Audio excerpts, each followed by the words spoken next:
আমি নজরুলের একটি দেশাত্মবোধক গান, সাম্প্রদায়িক বিরোধী গান একটি। জাতের নামে বজ্জাতি সব জাতে জালিয়াতে খেলছো জুয়া, জাতের নামে বজ্জাতি সব জাতে জালিয়াতে খেলছো জুয়া, ছুলে তোরে জাতে যাবে যা, ছুলে তোরে জাতে যাবে যা, ছেলের হাতের নয় তো মুয়া। জাতের নামে বজ্জাতি সব জাতে জালিয়াতে খেলছো জুয়া, জাতের নামে বজ্জাতি সব জাতে জালিয়াতে খেলছো জুয়া।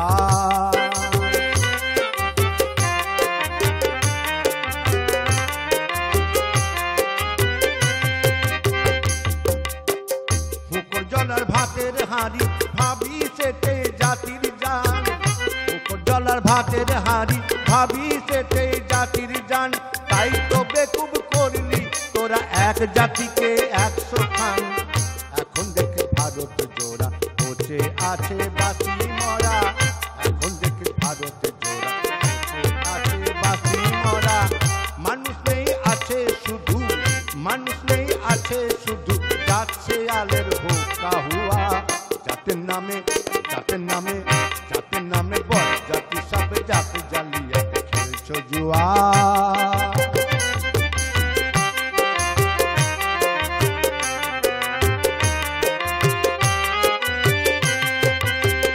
জানিস নাকি ধর্ম সে যে বর্ণ সম সহনশীল,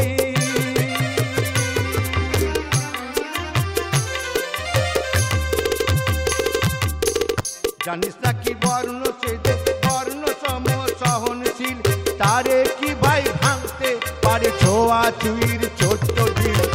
গেদার ধর্ম ঠুন কোয়াতো, গেদার ধর্ম ঠুন কোয়াতো, আজ নয় কাল ভাঙবে সে তো। যাক না সেটা জহার নামে, যাক না সেটা জহার নামে, রইবে মানুষ নাই পরোয়া। জাতের নামে জাতের নামে জাতের নামে বজ্জাতি সব জাতে জালিয়াতে খেলছো জুয়া।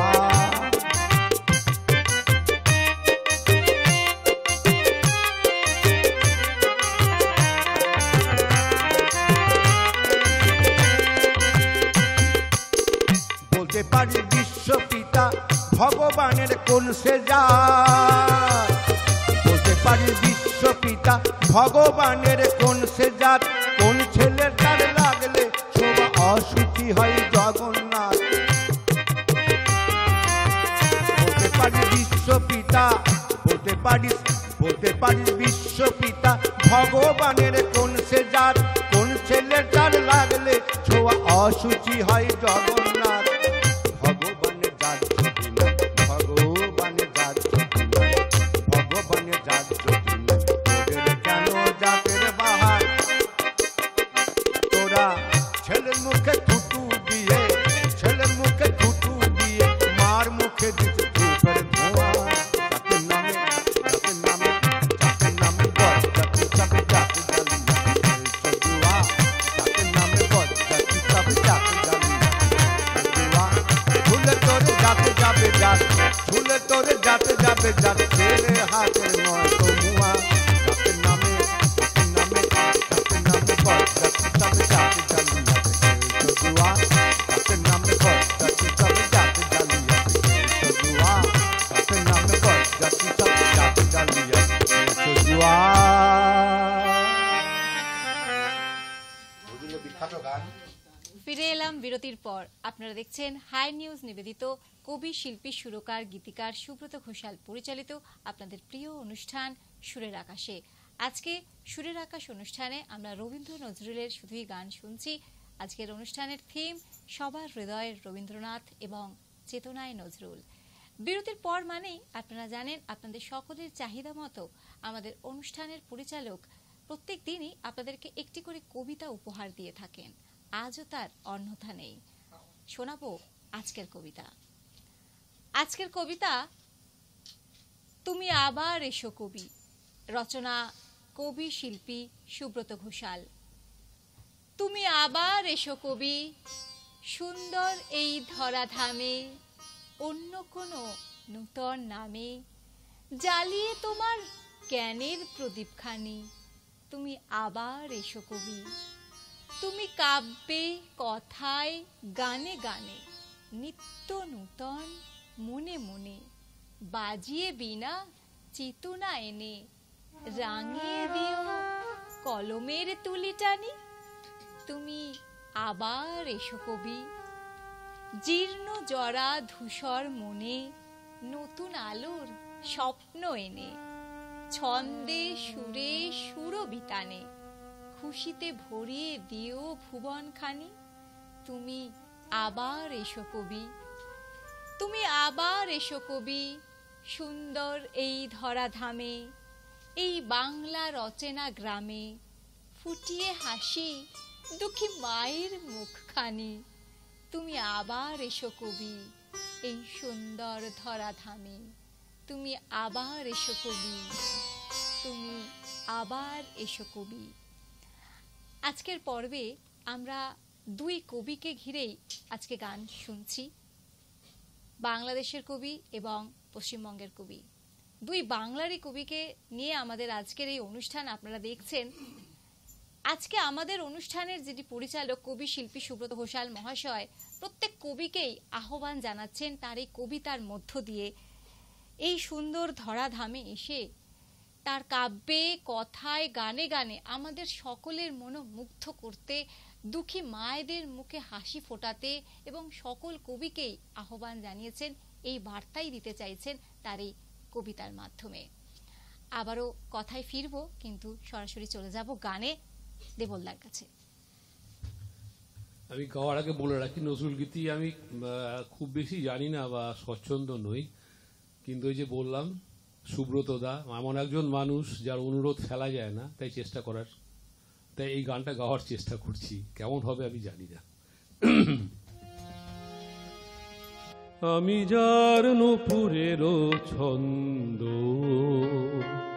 বেনুকার সুর, কে সেই সুন্দর, কে সেই সুন্দর, কে আমি যার নূপুরের ছন্দ, বেনুকার সুর, কে সেই সুন্দর, কে সেই সুন্দর, আমি যার বিলাস যমুনা,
শতাব্দীর অন্যতম অগ্রণী বাঙালি কবি, ঔপন্যাসিক, নাট্যকার, সঙ্গীতজ্ঞ ও দার্শনিক।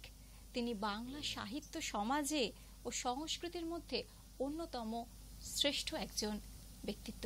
কথায় আবারও ফিরবো, চলে যাব গানে গানে মনীষাদের কাছে।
অসাধারণ অসাধারণ।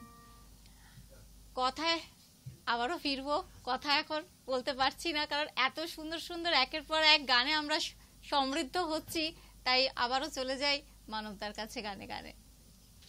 আচ্ছা, আমি এবারও একটি নজরুল সঙ্গীত গাইবো। আচ্ছা, এটা খুব বিখ্যাত গান, কিন্তু আমি কিভাবে গাইবো মানে যাচ্ছে, আমি দেখা শোনাচ্ছি আপনাদেরকে।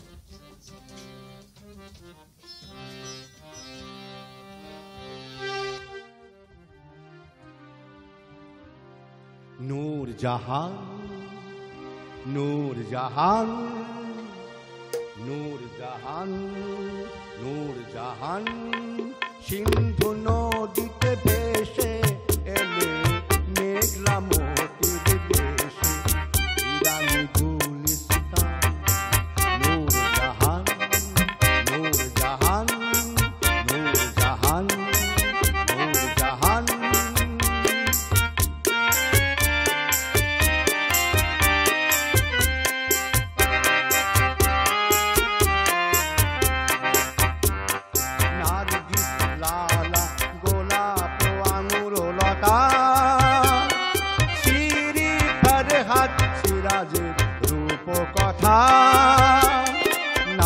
নার্গিস লালা গোলাপ আঙুর লতা সিরি ফরহাদ সিরাজের রূপকথা এনেছিলে তুমি তনুর পিয়ালা ভরি নার্গিস দিলরুবা নবাবুর গান নূরজাহান নূরজাহান নূরজাহান নূরজাহান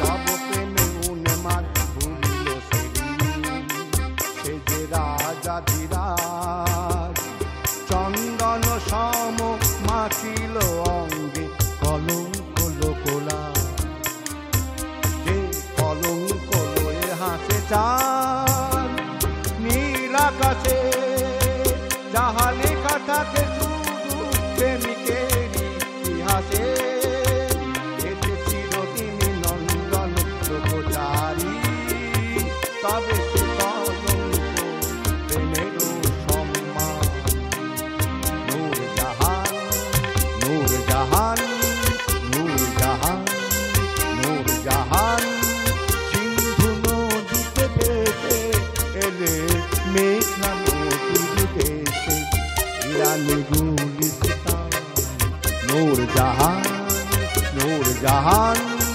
নূরজাহান নূরজাহান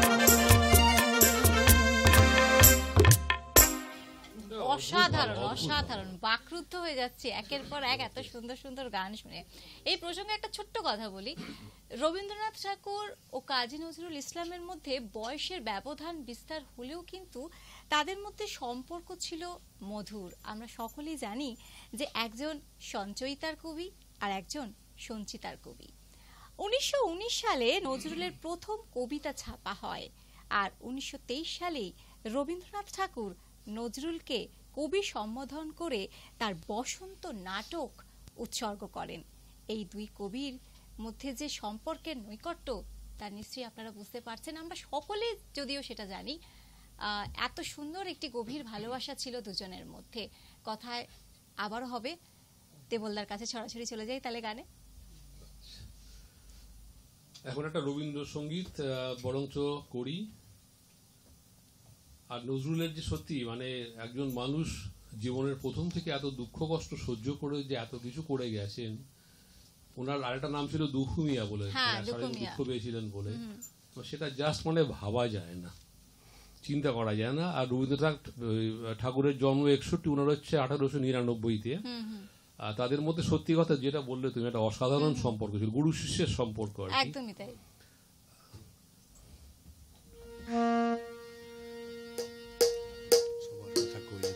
নয় নয় এ মধুর খেলা,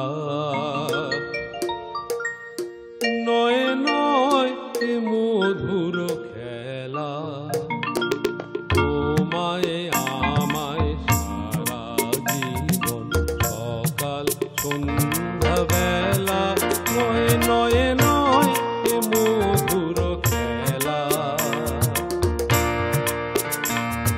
কতবার যে নিভল বাতি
জানি অনেকেই নজরুলের সম্বন্ধে অনেক কিছুই জানি, কিন্তু এটাও আমরা অনেকেই জানি যে 30 বছরেরও বেশি সময় ধরে নজরুল বেশ কিছু আমাদের প্রাণের কবি, মনের কবি, বেশ কিছু রোগে আক্রান্ত ছিলেন।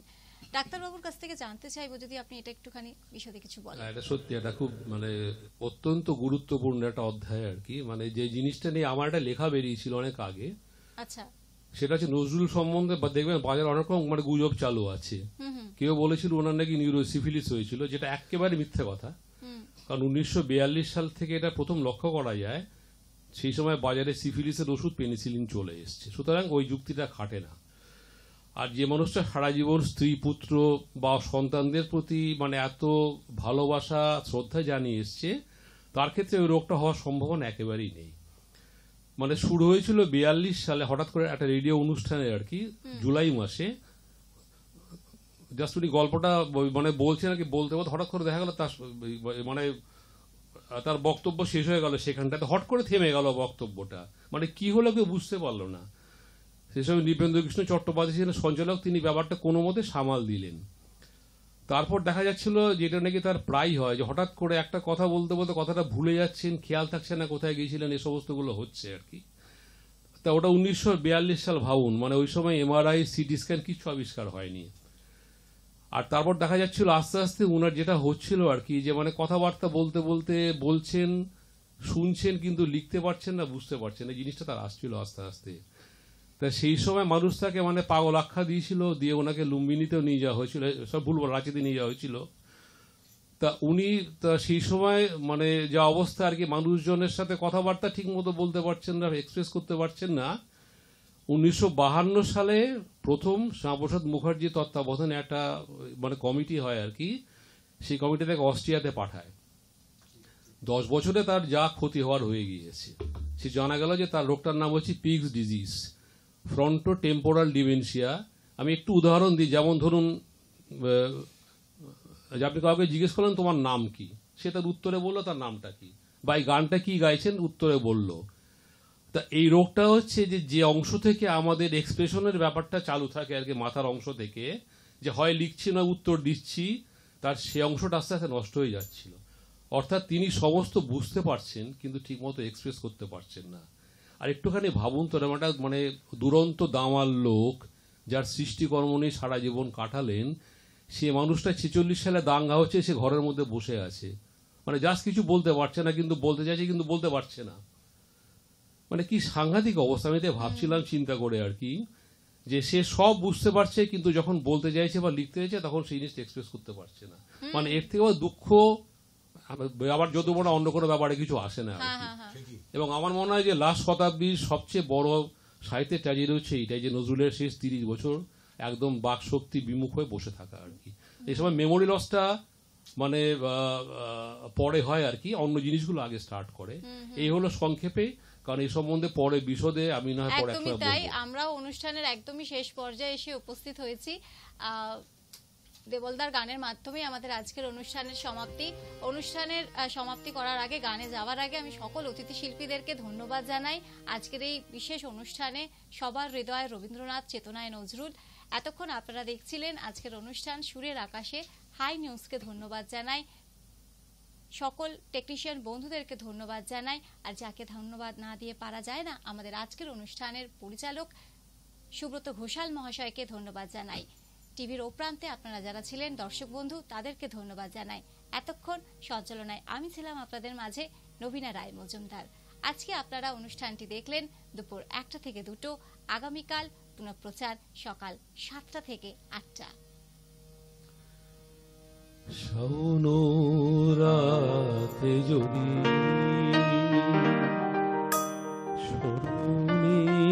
আসে মোরে, বাহিরে ঝড় বহে, নয়নে বাড়ি ঝরে, শ্রাবণ রাতে যদি স্মরণে আসে মোরে, বাহিরে ঝড় বহে, নয়নে বাড়ি ঝরে,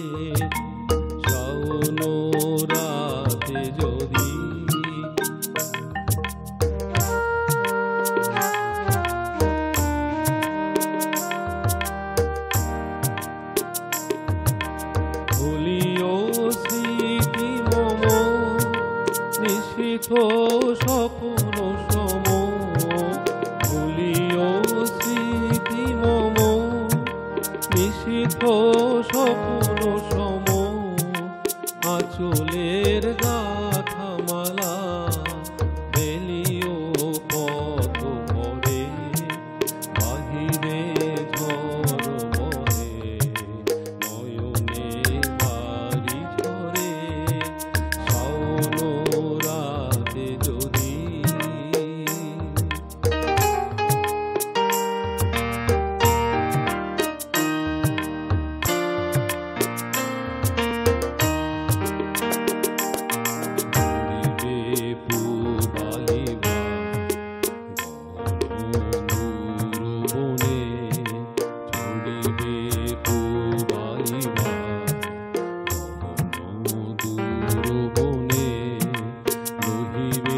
চাহি তুমি একলা বাতায়নে বিজলি শুভকে গাহিবে নি পোশাকে যমুনা নদী পারে শুনিবে কে যেন ডাকে বিজলি কুহুকে গাহিবে নি পোশাকে যমুনা নদী পারে শুনিবে কে যেন ডাকে বিজলির দীপ শিখা খুঁজিবে তোমায় প্রিয়া দুহাতে ঢেকো পাখি যদি গো জলে ভরে বাহিরে ঝড় বহে নয়নে বাড়ি ঘরে শাওন রাতে যদি স্মরণে আসে মোরে বাহিরে ঝড় বহে নয়নে বাড়ি ঘরে শাওন রাতে যদি রঙিন স্বপ্নে রাঙানো এই বিকালে তোমার হাতটা নয় ধরলাম